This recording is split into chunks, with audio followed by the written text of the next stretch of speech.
शाम 5 बजे की हर बड़ी खबर देख रहा है इंडिया मेरे साथ। नमस्कार, गुड इवनिंग। आप सभी के साथ मैं हूं मलिका मल्होत्रा। एनडीटीवी इंडिया के सभी दर्शकों को मेरी क्रिसमस। आइए करते हैं आज के सफर की शुरुआत। आज क्रिसमस है, पूरी दुनिया में त्योहार की धूम है।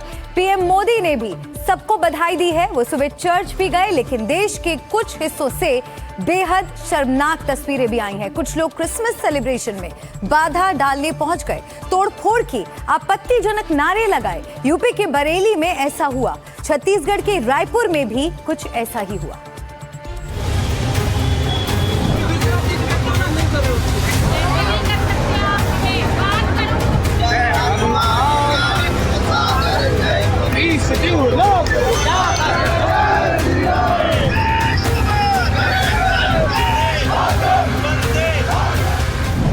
त्योहार पर बवाल,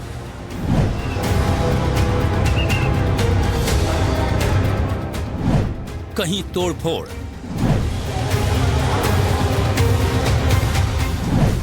कहीं धमकी, कहीं बदसलूकी। ये भी करते हैं हिंदू, हम हिंदू है ना, हिंदू है ना, हिंदू है तो फिर ये कैसे कर रहे हो? ऐसे नहीं कर सकते आप, हमें बात करो तो बात करो, मुझसे बात करो।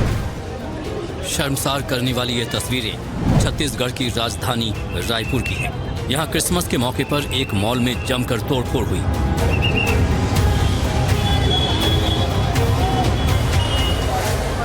मैग्नेटो मॉल में क्रिसमस मनाने की तैयारी थी, लेकिन कुछ लोगों को यह मंजूर नहीं था।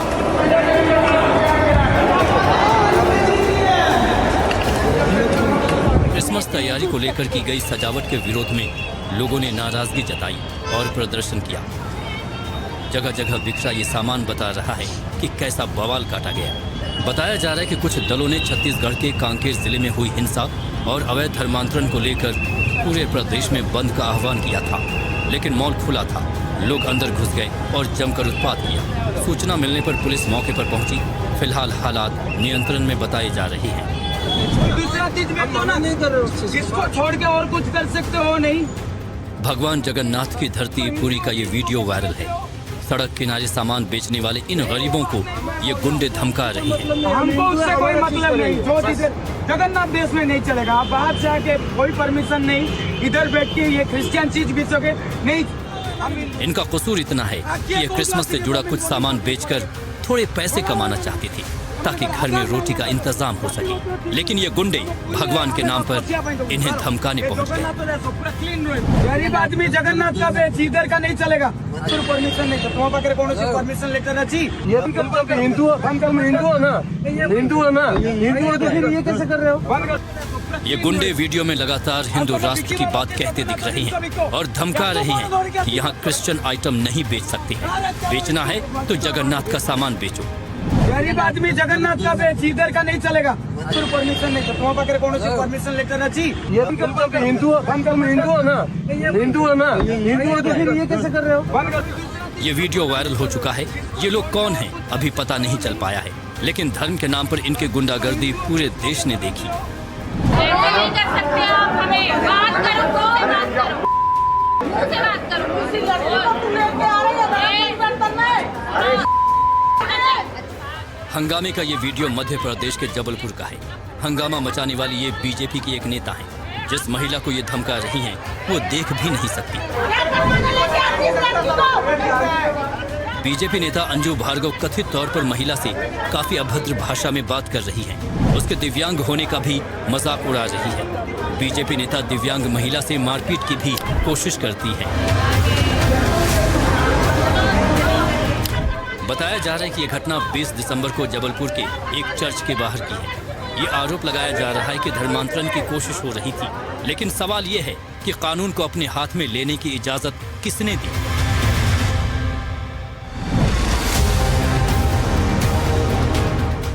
हरिद्वार के एक होटल में 24 दिसंबर की शाम क्रिसमस का कार्यक्रम आयोजित होना था, लेकिन इसे रद्द कर दिया गया है, क्योंकि इसे लेकर आपत्ति दर्ज कराई गई कि गंगा के तट पर ये सब नहीं करने देंगे। और किसी भी सूरत में इस प्रकार के कार्यक्रम गंगा के तट पर आयोजित नहीं होने देंगे। वो लोग ध्यान से सुन ले, इस कार्यक्रम को कैंसिल कर दें। वरना इसका कड़ा विरोध वहीं जाकर जताया जाएगा और इस प्रकार के कार्यक्रम गंगा के तट पर आयोजित नहीं होने देंगे। इस तरह की धमकियों के बाद कार्यक्रम रद्द कर दिया गया।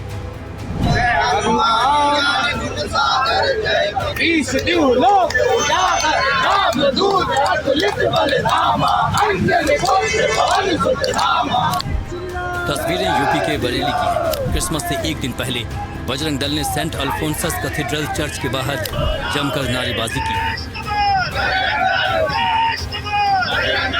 चर्च के गेट पर बैठकर हनुमान चालीसा का पाठ किया, नारेबाजी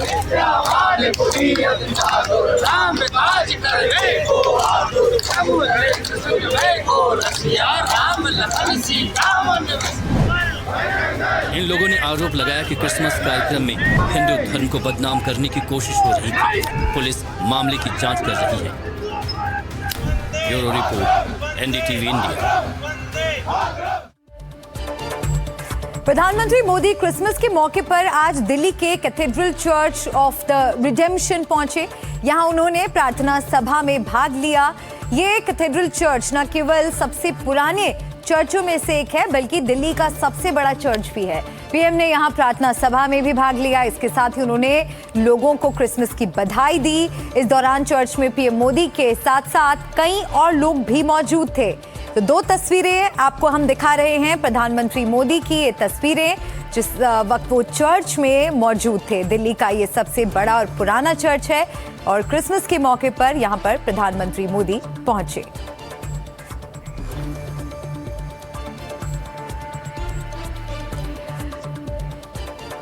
और चलिए अब बढ़ते हैं आगे, अगली खबर का रुख करते हैं। यूपी विधानसभा के अंदर एक बार फिर से सीएम योगी का रौद्र रूप देखने को मिला। बुलडोजर एक्शन पर बोलते हुए योगी ने कहा कि अतिक्रमण पर बुलडोजर चलेगा, कोई रोक नहीं सकता। इसके साथ ही सीएम योगी ने कहा कि जैसे माफिया की कमर तोड़ी गई है, वैसे ही नकल माफिया की कमर भी तोड़नी है।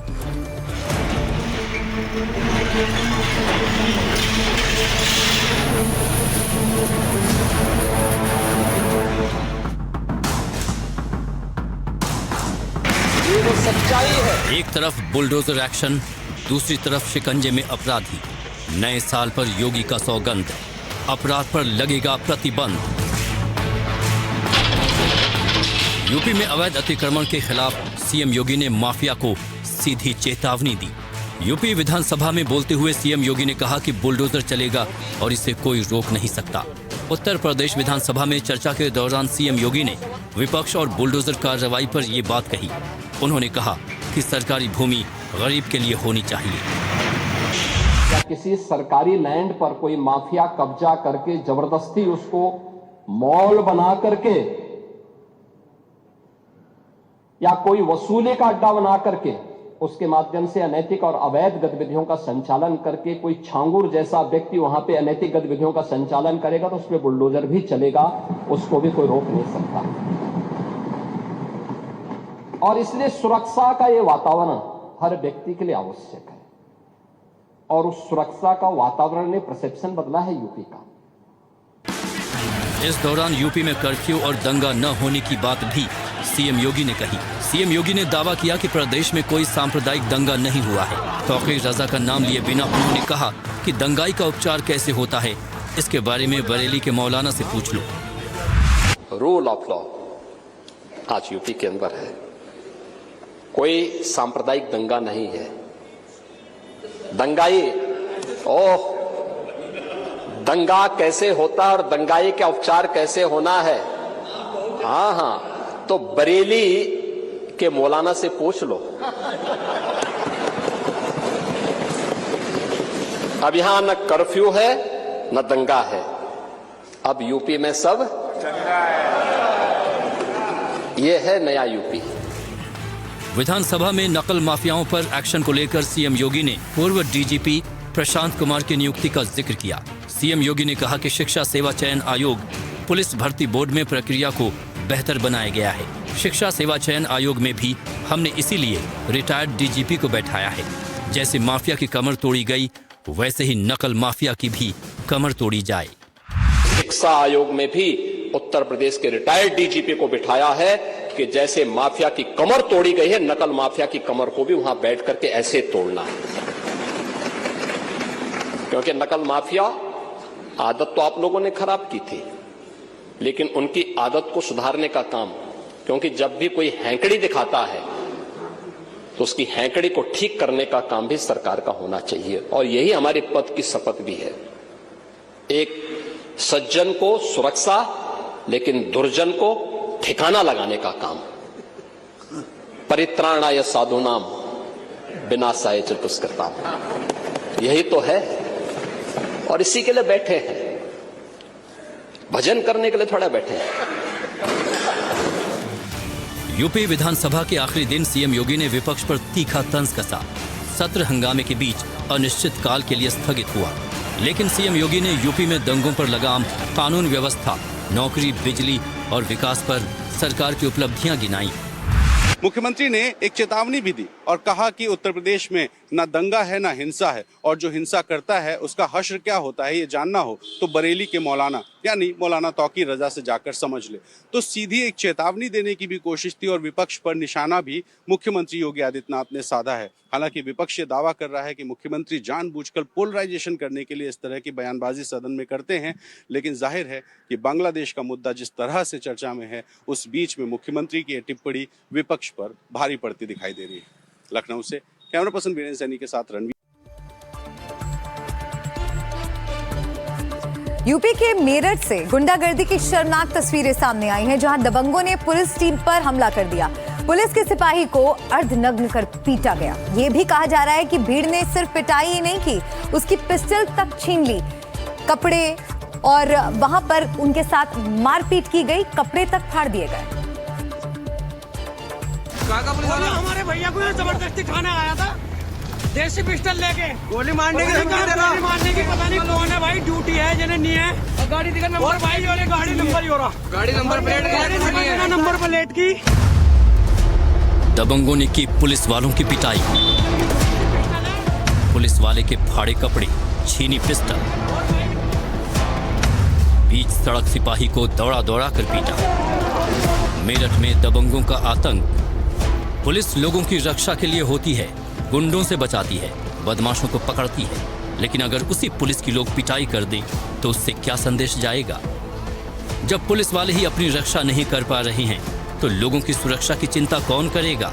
ये सवाल हम इसलिए उठा रहे हैं क्योंकि यूपी के मेरठ से एक शर्मसार करने वाली घटना सामने आई है। यहाँ कुछ दबंगों ने पुलिस टीम पर ही हमला कर दिया।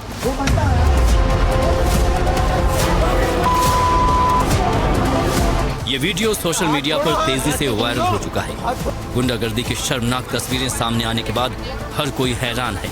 अर्धनग्न करके जिस शख्स को बेरहमी से पीटा जा रहा है वो कोई आम आदमी नहीं बल्कि यूपी पुलिस का सिपाही है। भीड़ ने सिर्फ पिटाई ही नहीं की, उसके पिस्टल तक छीन ली गई, कपड़े फाड़ दिए गए। सिपाही को बचाने पहुंचे दरोगा को भी नहीं बख्शा गया, उसे भी दबंगों ने दौड़ा दौड़ा कर पीटा। पूरी घटना कैमरे में कैद हो गई और वीडियो सोशल मीडिया पर जमकर वायरल है। ये तस्वीरें साफ दिखाती हैं कि मेरठ में दबंगों का खौफ किस हद तक बढ़ चुका है और पुलिस पर इनका प्रभाव कितना ज्यादा है। पूरा मामला जमीन के सौदे से जुड़ा हुआ है। नितिन नाम के शख्स का तलहा अब्दुल और गुलाब से 30 लाख में जमीन का सौदा हुआ था, लेकिन बैनामा होने से पहले सौदा कैंसिल हो गया। पंचायत में 18 लाख रुपए वापस दिलवा दिए गए। नितिन अपने बाकी 12 लाख रुपए लेने गांव पहुंचा तो उसे ही बंधक बनाकर पीटा गया। बंधक बनाने की सूचना पुलिस को दी गई। मौके पर पुलिस बिना वर्दी के पहुंची तो गुंडों ने उन्हें पुलिस मानने से इनकार कर दिया और पिटाई कर डाली। जिस गाड़ी से पुलिस वाले पहुंचे थे उसमें नंबर प्लेट भी नहीं थी।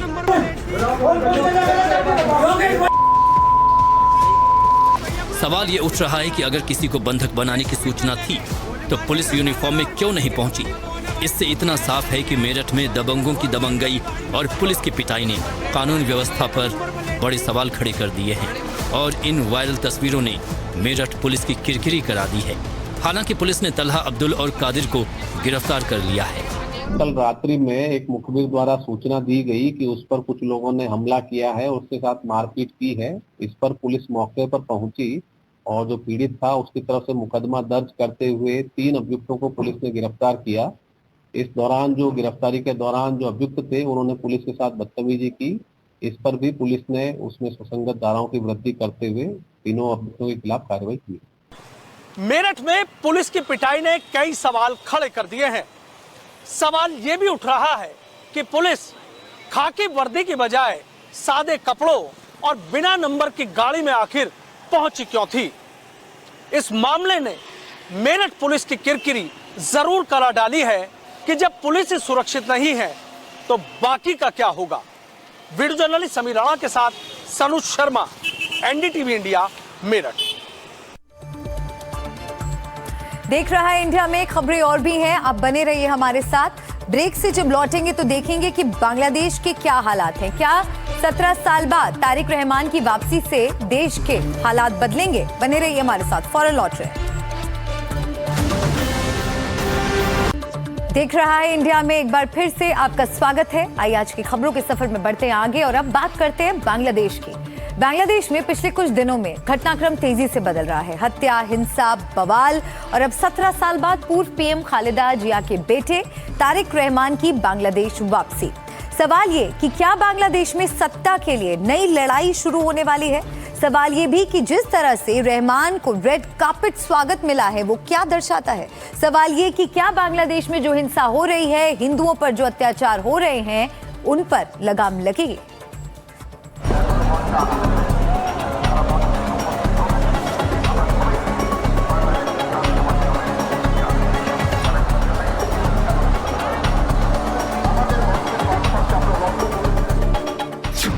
बांग्लादेश लौटा डार्क प्रिंस।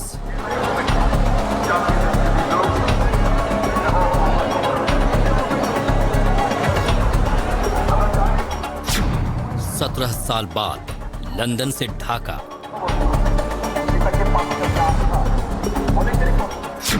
तारिक रहमान आए, क्या मोहम्मद यूनुस जाएंगे? सड़क पर समर्थकों का ये हुजूम देखिए।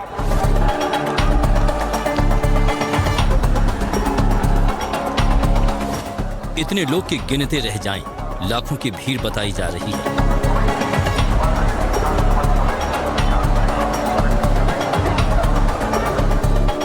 रहमान की गाड़ी के साथ सुरक्षा बलों के जवानों को देखिए।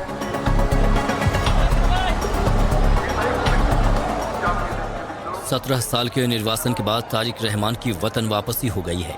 पूर्व राष्ट्रपति और बीएनपी संस्थापक जियाउर रहमान और पूर्व प्रधानमंत्री खालिदा जिया के बेटे हैं तारिक रहमान। उनकी वापसी से बांग्लादेश में उनकी पार्टी बीएनपी यानी बांग्लादेश नेशनलिस्ट पार्टी के कार्यकर्ताओं में जबरदस्त जोश और उत्साह है।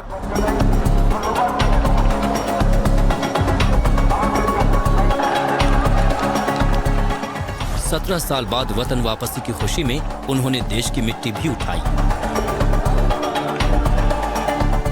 पार्टी का दावा है कि उनके स्वागत में करीब 50 लाख पार्टी समर्थक ढाका पहुंच रहे हैं। बताया जा रहा है कि वतन वापसी के साथ ही उनके अगले 3 दिन का कार्यक्रम भी तय हो गया है, जिसमें मां खालिदा जिया से अस्पताल में मुलाकात, जियाउर रहमान की कब्र पर श्रद्धांजलि और ढाका यूनिवर्सिटी में हादी की समाधि पर जाना भी शामिल है।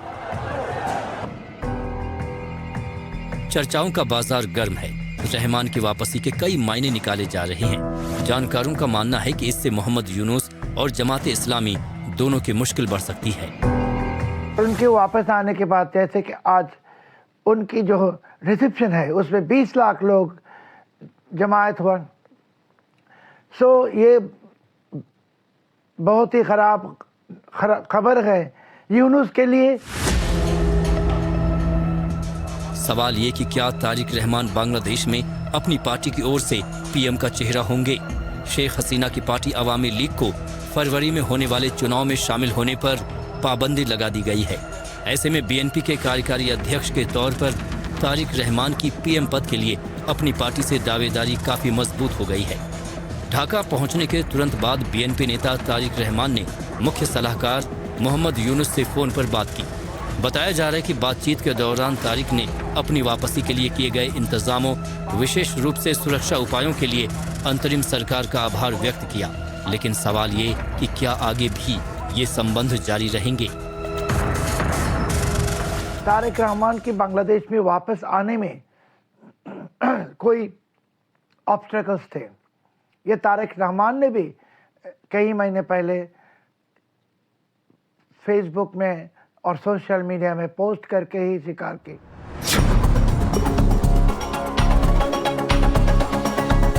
एक और बात जो अहम है कि आने वाले समय में भारत से बांग्लादेश का कैसा रिश्ता होगा। माना जाता है कि पहले बीएनपी का रुख भारत विरोधी रहा था, लेकिन हाल के दिनों में रहमान ने भारत के साथ संतुलित संबंधों की वकालत की है। तारिक रहमान खुद को लोकतंत्र और संवैधानिक व्यवस्था का समर्थक बता रहे हैं। उन्होंने हाल ही में बांग्लादेश फर्स्ट नाम से देश की विदेश नीति का खाका पेश किया था, जिसमें उन्होंने कहा था कि उनके प्राथमिकता में न तो दिल्ली होगी और न ही पिंडी यानी रावलपिंडी, जहां पाकिस्तानी सेना का मुख्यालय है। यानी उन्होंने भारत और पाकिस्तान के बीच संतुलन बनाने के संकेत दिए हैं। पिछले महीने रहमान ने लंदन से अपनी पार्टी के समर्थकों को संबोधित करते हुए कहा था कि जमाते इस्लामी ने बांग्लादेश की आज़ादी के आंदोलन के दौरान पाकिस्तान की तरफ से लड़ते हुए लाखों बंगालियों का कत्ल किया था। यानी उन्होंने बीएनपी और जमात के बीच एक रेड लाइन खींचने की कोशिश की है। इसके अलावा ये भी कहा जा रहा है कि बांग्लादेश में पाकिस्तान की आईएसआई जिहादियों के साथ मिलकर काम कर रही है। सबकी कोशिश थी कि बांग्लादेश की बड़ी दो पॉलिटिकल पार्टी को माइनस करके राजनीति से जमाती इस्लामी को और कट्टरपंथियों को पावर पे लाए, तख्ते पे लाए। सो जय तारिक रहमान की जो बांग्लादेश में वापस आना, ये बांग्लादेश की राजनीति के लिए आने वाले एक हफ्ते में बहुत कुछ होगा। तारिक रहमान को इस वक्त बांग्लादेश का अहम चेहरा कहा जा सकता है और उनकी जिम्मेदारी देश को इस आपदा से निकालने की है। उनके सामने सिर्फ सत्ता के शिखर पर पहुंचने की चुनौती नहीं है, बल्कि देश को अस्थिरता से निकालने, युवा मतदाताओं की उम्मीदों पर खरा उतरने की चुनौती है। देश को हिंसा से बाहर निकालना, अल्पसंख्यकों को सुरक्षा देने के साथ साथ आर्थिक बदहाली बड़े मुद्दे हैं। बांग्लादेश में आने वाले दिनों में क्या होगा, भारत समेत पूरी दुनिया की इस पर नजर है। ढाका से अंकित त्यागी के साथ ब्यूरो रिपोर्ट, एनडीटीवी इंडिया। तो तारिक रहमान आज ही ढाका वापस आए हैं। इससे वहां के हालात में क्या बदलाव आएगा, क्या वहां पे स्थिति बेहतर होगी, ये बताने के लिए अंकित त्यागी मेरे सहयोगी सीधा ग्राउंड जीरो से बांग्लादेश से हमारे साथ जुड़ गए हैं। अंकित, ओवर टू यू। आप बताइए वहां पर फिलहाल क्या स्थिति बनी हुई है।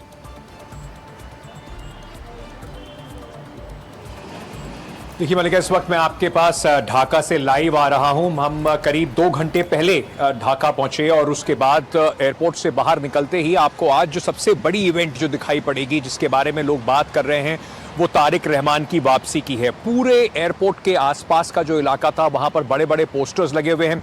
एक अलग तरह की गर्मजोशी जो है वो दिखाई पड़ी। उनके समर्थक बड़ी तादाद में दिखाई पड़े। एयरपोर्ट से निकलने के बाद वो अपनी बीवी और अपनी बेटी के साथ 17 साल बाद बांग्लादेश पहुंचे हैं और जैसे ही वो जहां पर उनका रैली का स्थल था, वहां तक पहुंचने में उन्हें काफी समय लग गया। लेकिन मैं आपको ये बताना चाहता हूं कि इस वक्त कम से कम तारिक रहमान के आने के बाद से या उनके आने की से पहले जबरदस्त सुरक्षा के इंतजाम ढाका में यहां पर किए गए थे। जगह जगह पर चप्पे चप्पे पर पुलिस वाले हैं। आज क्योंकि क्रिसमस है, छुट्टी है, तो कई जगह पर ट्रैफिक का वो हाल नहीं है जो अमूमन तौर पर यहां पर दिखाई पड़ता है। लेकिन कई जगह पर हमने देखा कि मिलिट्री को भी यहां पर लगाया गया था, तैनात किया गया था सुरक्षा के लिहाज से। क्योंकि जहां मैं इस वक्त खड़ा हूं ढाका में, उससे कुछ दूर पर ही एक फ्लाईओवर है जहां पर एक कल ग्रेनेड से हमला किया गया, जिसमें एक व्यक्ति की मौत हो गई थी। तो सुरक्षा को लेकर अभी भी जो चिंता है वो बनी हुई है। यूनुस सरकार की कल एक बड़ी बैठक भी हुई सुरक्षा को लेकर, लेकिन अब लोगों की उम्मीद कई तरीके से, क्योंकि एक बड़ा पॉलिटिकल फिगर की अगर बात करें, राजनीति का जो उथल पुथल है उसमें एक बड़े पॉलिटिकल फिगर शेख हसीना के जाने के बाद से जो एक वैक्यूम बना हुआ था, उसके सामने तारिक रहमान का आने को एक बड़े जो एक राजनीतिक चेहरे के तौर पर यहां पर देखा जा रहा है। लोग ये मान रहे हैं कि अगर उनकी पार्टी जीतती है फरवरी के चुनाव में, तो अगले प्रधानमंत्री तारिक रहमान हो सकते हैं और उनकी पार्टी जीतेगी तो खैर साइज तौर है वही प्रधानमंत्री बनेंगे। लेकिन उनके ऊपर और जो एक बड़ा सवाल इस वक्त बांग्लादेश में बना हुआ है कि क्या जो माइनॉरिटीज हैं, चाहे वो हिंदू हो और क्रिश्चियंस हो, उनकी सुरक्षा को लेकर क्या किया जा रहा है, सरकार कितनी उसको लेकर सचेत है और किस तरीके से जो सुरक्षा के हालात हैं, कम से कम लोगों में एक ये बात बैठाई जाए कि अब सुरक्षा जो है और कानून व्यवस्था जो है वो उसी के हिसाब से बांग्लादेश चलेगा। इस उथल पुथल के बीच में तारिक के साथ में भी यही एक बड़ा सवाल बना हुआ है।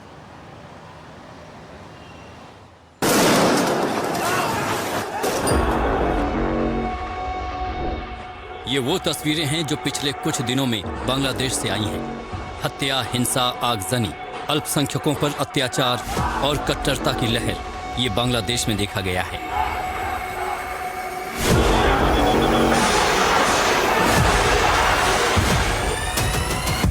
ये तस्वीरें सोशल मीडिया पर वायरल हैं। ये वीडियो ढाका यूनिवर्सिटी की मधुर कैंटीन का बताया जा रहा है। एक कट्टरपंथी जमकर नारेबाजी कर रहा है, तोड़फोड़ कर रहा है। वो कैंटीन की कुर्सियों को तोड़ता है और कुर्सियों को एक एक कर पटकता है। इसके बाद नारे लगाता है और फिर नारे लगाते हुए जमीन पर लेट जाता है। इस दौरान कैंटीन से कई और लोग गुजरते हुए नजर आ रहे हैं। ये वीडियो इस ओर भी इशारा कर रहा है कि कैसे एक ऐतिहासिक जगह पर कट्टरपंथी घुस गए हैं।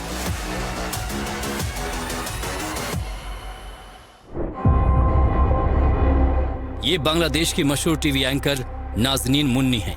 वहां के ग्लोबल टीवी की एंकर हैं। खबरों के मुताबिक कुछ लोगों ने धमकियां दी हैं कि नाज़नीन को हटा दो, नहीं तो ऑफिस में आग लगा देंगे। राजधानी ढाका में मौजूद निजी टीवी चैनल ग्लोबल टीवी के हेड ऑफ न्यूज हैं नाज़नीन मुन्नी। बताया जा रहा है कि उन्हें भी धमकी दी गई है। ये घटना कुछ ही दिनों पहले बड़े अखबार प्रथम आलो और द डेली स्टार के ऑफिस पर हुए हमलों के बाद हुई है। पत्रकारों का डर बढ़ रहा है और ये संकेत है कि स्वतंत्र मीडिया पर दबाव तेज हो रहा है। गुरुवार को तारिक रहमान ढाका पहुंचे, लेकिन उससे पहले ही बुधवार 24 दिसंबर को ढाका के एक बाजार में धमाका हुआ था, जिसमें एक शख्स की मौत हो गई। बताया जा रहा है कि किसी ने फ्लाईओवर से बम फेंका था। मृतक की पहचान 21 वर्षीय सैफुल सियाम के रूप में हुई है। वो मोग बाजार इलाके की एक ऑटोमोबाइल एक्सेसरीज की दुकान में काम करता था। ये धमाका हाटिर झील थाना क्षेत्र के न्यू एस्कटन इलाके में हुआ, जहां असेंबली ऑफ गॉड चर्च और बांग्लादेश मुक्ति योद्धा संसद सेंट्रल कमांड का ऑफिस है। इस संवेदनशील क्षेत्र में धमाके से सुरक्षा एजेंसियों की चिंता और बढ़ गई है। बांग्लादेश में उस्मान हादी की मौत से ही बवाल मचा हुआ है। हिंदुओं और अल्पसंख्यकों के खिलाफ अत्याचार बढ़ते जा रहे हैं। ये डर बढ़ता जा रहा है कि सत्ता कहीं जिहादियों के हाथ न चली जाए। ढाका से अंकित त्यागी के साथ ब्यूरो रिपोर्ट, एनडीटीवी इंडिया। 1971 के बाद 2024 में जो बांग्लादेश में हुआ और इस वक्त जो हालात बने हुए हैं, बांग्लादेश एक बहुत महत्वपूर्ण अपने इतिहास के दौर से गुजर रहा है। एक तरफ लोगों में डर है कि कहीं जो एक्सट्रीमिस्ट ताकतें हैं वो यहाँ पर उनका कम से कम प्रभाव ना पड़ जाए और एक तरीके से जो देश के अंदर हालात बने हुए हैं वो बिल्कुल चरमरा ना जाए। दूसरी तरफ जो पत्रकार हैं, जो सिविल सोसाइटी है और जो बांग्लादेश के इंटेलेक्चुअल्स हैं, जो सोचने परखने वाले, लिखने वाले लोग हैं, जर्नलिस्ट हैं, उनके अंदर ये डर बना हुआ है कि ये कहीं ना कहीं यूनुस सरकार की नाकामी भी दिखाता है कि वो उनको सुरक्षा देने में अभी तक सक्षम नहीं है। बांग्लादेश से हालात का जायजा हम लेकर पल पल की रिपोर्ट लेकर आपके पास आते रहेंगे। अभी वापस चलते हैं मेरी सहयोगी मलिका के पास। बिल्कुल ठीक कहा आपने अंकित। वहां पर परिस्थितियां बेहद संवेदनशील बनी हुई है, लेकिन सवाल यह है कि क्या बांग्लादेश में हालात सुधरेंगे। अंकित, लगातार ग्राउंड जीरो से हम तक एक एक अपडेट बांग्लादेश के तमाम रीसेंट डेवलपमेंट्स पहुंचाते रहेंगे। शुक्रिया अंकित फिलहाल इस पूरी जानकारी के लिए।